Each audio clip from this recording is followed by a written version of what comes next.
Nah, seperti itu ya. Lalu yang selanjutnya adalah uji hipotesis. Untuk uji hipotesis ini misal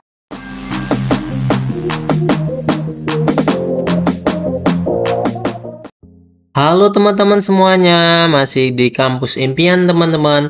Belajar bersama untuk bisa. Jadi kali ini kita akan belajar bagaimana caranya untuk membuat PowerPoint untuk sidang skripsi ya teman-teman. Yang pertama kalian lakukan teman-teman adalah berdoa ya teman-teman. Jadi sesuatu hal itu harus kalian lakukan. Pertama itu doa, lalu meminta kepada orang tua, minta restunya agar lancar ya. Yang kedua, teman-teman harus mempersiapkan PowerPoint yang estetik ya teman. Seperti ini ya, PowerPoint estetik bisa berupa yang mencolok warnanya, ataupun bisa juga kalian untuk membuat PowerPoint yang ada di desain seperti ini ya teman-teman. Nah, ini aja contoh saja. Nah, lalu yang ketiga juga kalian siapkan materi-materi yang akan kalian gunakan nanti ya.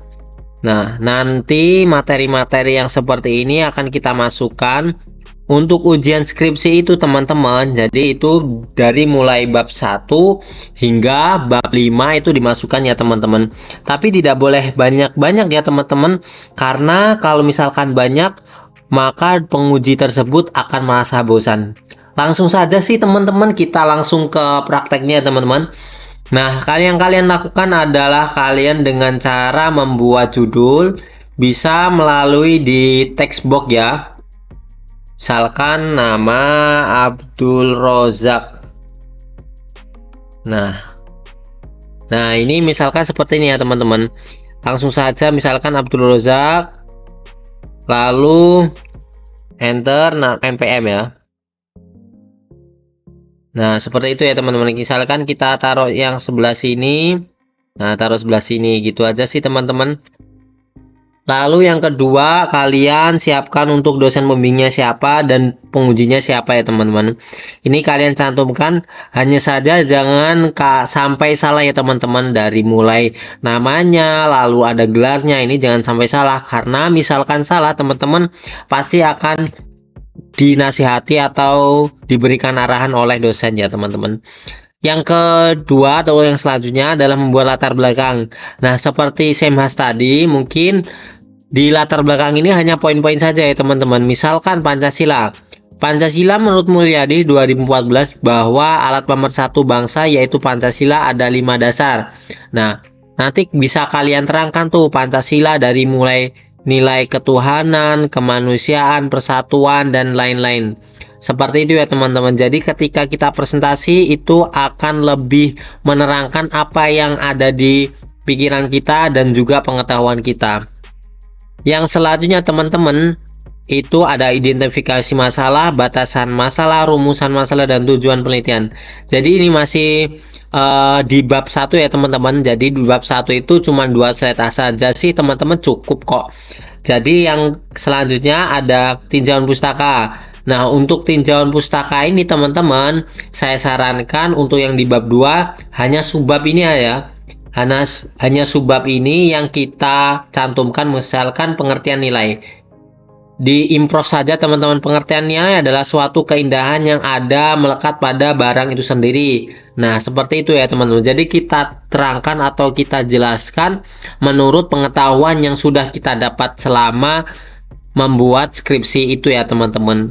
Jadi jangan semuanya kalian cantumkan, tempelkan. Jadi hanya untuk poin-poin tertentu saja sih teman-teman. Kalau misalkan susah ya jadikan beberapa slide. Kalau yang saya contohkan ini teman-teman, jadi per bab itu ada 2 slide. Misalkan tinjauan pustaka, ini slide pertama, ini slide kedua ya teman-teman. Lalu selanjutnya, nah langsung masuk ke metodologi penelitian ya. Metodologi penelitian ini dari mulai metode deskriptif, terus populasi, dan juga teknik pengumpulan data. Nah, untuk kesemuanya ini itu hanya mencantumkan subbabnya saja, lalu kita menerangkan sepengetahuan kita. Misalkan uji normalitas itu apa? Apa yang dimaksud uji linear adalah uji apa? Nah, seperti itu ya. Lalu yang selanjutnya adalah uji hipotesis. Untuk uji hipotesis ini misalkan menerangkan tentang tidak ada pengaruhnya positif dari kegiatan karang taruna variabel X dan variabel bebas dari nilai-nilai Pancasila variabel Y. Seperti itu ya. Nah, bedanya dari seminar proposal dan seminar hasil ini adalah rangkuman dari seminar proposal dan seminar hasil yang dijadikan satu file ini ya.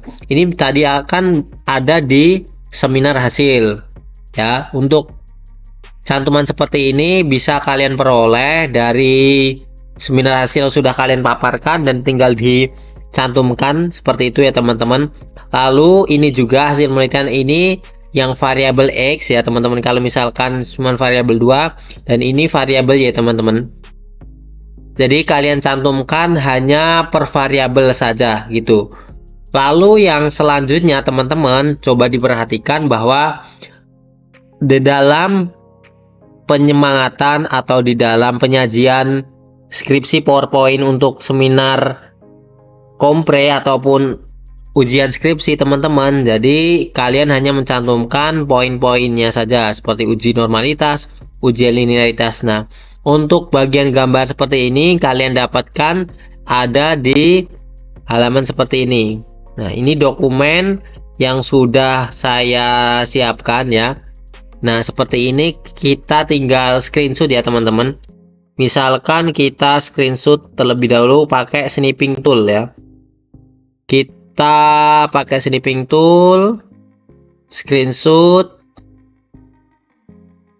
Setelah itu boleh kita untuk menyimpannya ya teman-teman. Skripsi seperti itu ya. Kita save dan kita masuk ke ini. Kita ke insert ya teman-teman. Lalu di sini nah ini kita masukkan seperti ini ya teman-teman. Kita klik vector format.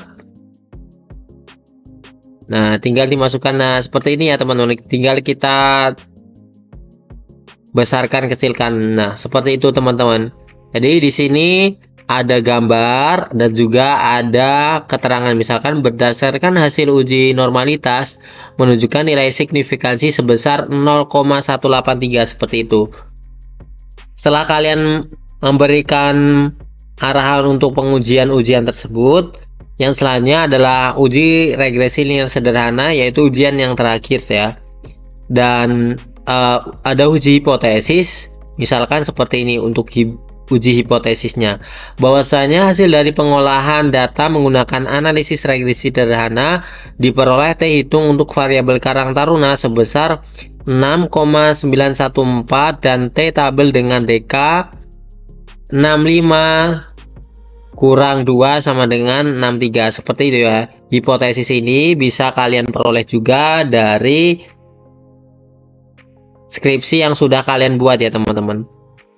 Selanjutnya untuk pembahasan. Nah, untuk pembahasan penelitian ini, nah ini saya kecilkan terlebih dahulu. Untuk pembahasan penelitian ini kalian kaitkan dengan hasil penelitian yang sudah dilakukan di seminar hasil tersebut, lalu cantumkan hal-hal yang menjadi poin titik pembahasan. Misalkan seperti ini. Ini kan menerangkan tentang pengamalan nilai-nilai Pancasila. Jadi kalian mengamalkan nilai Pancasila itu mengapa, lalu dikaitkan dengan pendapat dari para ahli. Misalkan Iskandar 2017 itu apa yang dikatakan. Misalkan Riris Afrianto, berdasarkan hasil penelitian telah dilakukan, maka dapat disimpulkan bahwasanya Karang Taruna sebagai fasilitator dikategorikan berpengaruh pernyataan sesuai dengan pendapat Riris Afrianto. Nah, seperti itu ya. Ini digarisbawahi pernyataan tersebut sejalan dengan pendapat Riris Afrianto yang menyatakan bahwa Karang Taruna adalah organisasi pemuda di desa atau kelurahan yang menjadi wadah bagi generasi muda untuk mengembangkan potensinya. Jadi antara hasil penelitian yang berupa SPSS angka-angka tersebut itu kalian cantumkan di pembahasan penelitian dan kalian kaitkan dengan pendapat dari para ahli ya teman-teman. Untuk pembahasannya seperti ini, boleh kalian cantumkan 3 slide saja, karena misalkan kalaupun semuanya itu akan meribetkan kalian. Itu lalu di seminar hasil ada keterbatasan penelitian, dan keterbatasan penelitian ini misalkan seperti ini. Keterbatasan dalam penelitian yang selanjutnya adalah terdapat pada jumlah variabel yang digunakan peneliti, di mana pada variabel yang telah diteliti tersebut berjumlah 2 variabel, yaitu pengaruh kegiatan karang ternak dalam pengamalan nilai Pancasila. Nah, ini adalah contoh dari keterbatasan penelitian yang sudah dilakukan oleh saya, teman-teman. Jadi yang terakhir ini kesimpulan. Biasanya tuh ada saran, ada kesimpulan ya. Tetapi jika kalian untuk menghadirkan di PowerPoint untuk seminar kompre, itu kalian cantumkan pada kesimpulan ya teman-teman. Di misalkan sudah dilakukan seminar hasil, seminar proposal, itu maka ada seminar skripsi atau biasa disebut ujian komprehensif ya teman-teman. Nah, mungkin itu saja sih teman-teman yang dapat dibagikan. Semoga bermanfaat. Maka videonya saya putar ya teman-teman, PPT-nya. Nah, seperti ini nanti jadinya akan seperti ini gitu. Mungkin itu saja sih teman-teman ya. Semoga bermanfaat videonya, dan jangan lupa share, subscribe, dan share ke teman-teman agar lebih bermanfaat lagi ya videonya teman-teman. Bye bye teman-teman.